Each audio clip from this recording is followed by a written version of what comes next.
Bonjour, bienvenue dans ce premier épisode de mon podcast Chasseuse d'arc-en-ciel. Je me présente, je suis Virginie Dardenne, je suis coach thérapeute en gestion comportementale et émotionnelle. Je suis aussi praticienne en soins chamaniques. J'habite au Québec, mais je suis française.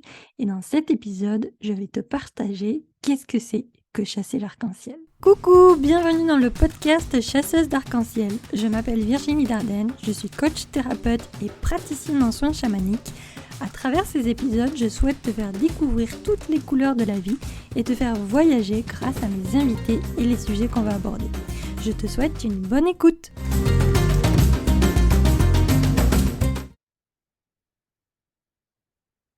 Qu'est-ce que c'est que chasser l'arc-en-ciel? Pour moi, la vie n'est pas forcément que noire ou que rose, elle peut avoir différentes nuances et puis on peut vivre plusieurs fois le même événement et à chaque fois, l'événement aura une couleur particulière. En effet, j'ai connu 3 burn-out dans ma vie. Mon premier a été en décembre 2013 où j'ai carrément mon corps qui m'a complètement lâchée. C'est-à-dire qu'un matin, je suis partie au travail, puis 1 heure plus tard, j'ai dû rentrer chez moi parce que j'étais dans l'incapacité de pouvoir travailler et je suis restée clouée au lit pendant 1 semaine. Le burn-out, tout le monde le sait plus ou moins, c'est un surmenage professionnel et derrière se cachent différentes nuances. Quelques années plus tard, j'ai retapé dans le mur puisqu'en 2016, j'ai refait un deuxième burn-out qui était moins important que le premier, mais il avait des similitudes où c'est que à cette époque-là, j'étais entrepreneuse. J'avais cofondé un espace de coworking dans le sud de la France qui s'appelle l'Archipel et malheureusement, l'entrepreneuriat avait petit à petit pris beaucoup plus de place dans ma vie que ce que j'imaginais. Donc il y a eu, cette fois-là, je n'ai pas eu au niveau physique, je me suis pas écroulée, mais j'ai eu une charge mentale qui était tellement importante que j'ai pris la décision sur un coup de tête de partir vivre au Québec. Bien évidemment, cette décision n'a pas été de suite, ça a pris à peu près 1 an pour que je parte, mais ça a été la conséquence justement de mon deuxième burn-out. Le troisième est arrivé en décembre 2018. Pareil, à cette époque-là, j'avais 2 jobs, donc je cumulais un emploi en agence de communication à Montréal et je continuais à travailler pour l'archipel à distance. Et un beau matin, beh, pareil, je faisais que pleurer, je j'arrivais plus à voir le sens de ma vie, j'étais comme sous l'eau par rapport à mon travail et je me suis rendu compte que j'étais en train de faire un troisième burn-out.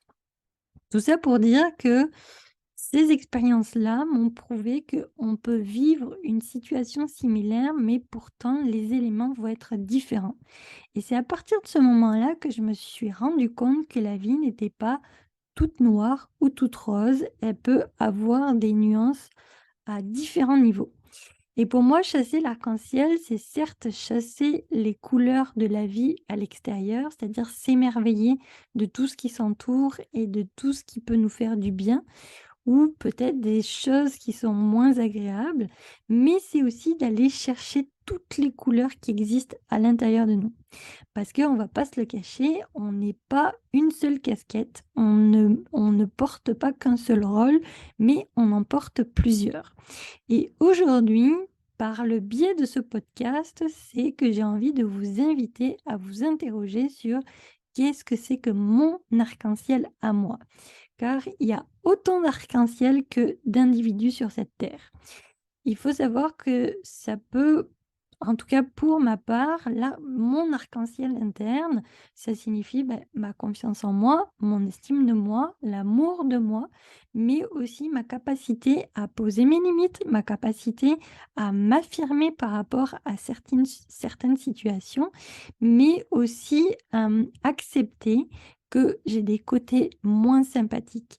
Parce que ces côtés-là font aussi partie de moi et aujourd'hui, j'ose les exprimer.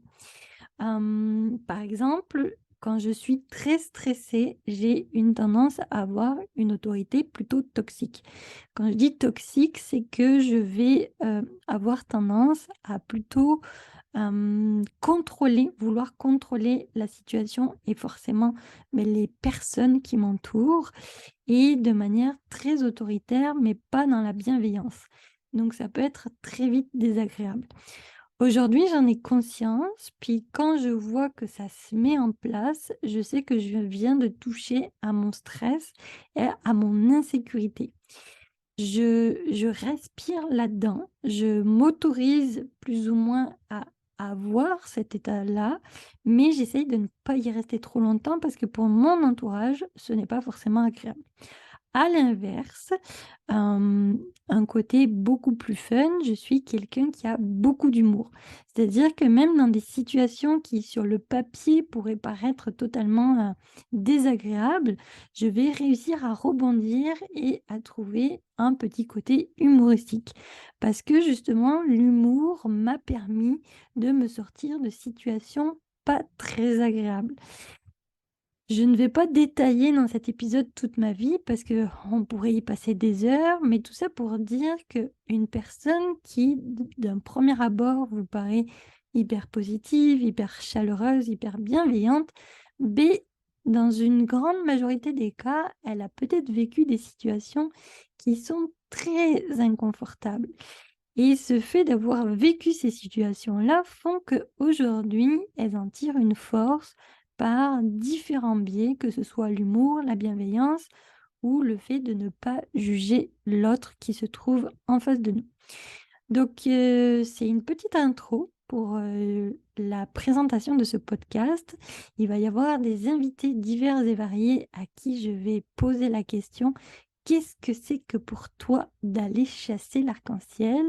Il va y avoir aussi des thématiques, des sujets qui me tiennent à cœur et sur lesquels j'ai envie de vous partager mon point de vue, que ce soit de manière, solo ou avec d'autres personnes parce que c'est bien évidemment intéressant de pouvoir échanger sur des sujets avec d'autres personnes. Donc, j'espère que ce premier épisode vous a donné l'eau à la bouche. En tout cas, je vous promets qu'on va voyager et chasser l'arc-en-ciel.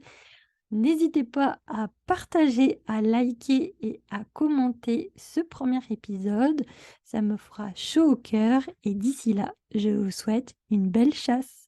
Merci d'avoir écouté cet épisode. Si tu m'écoutes sur YouTube, je t'invite à liker, commenter et partager cet épisode.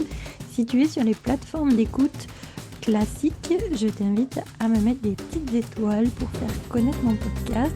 En tout cas, je te souhaite une belle journée et puis je te dis à bientôt!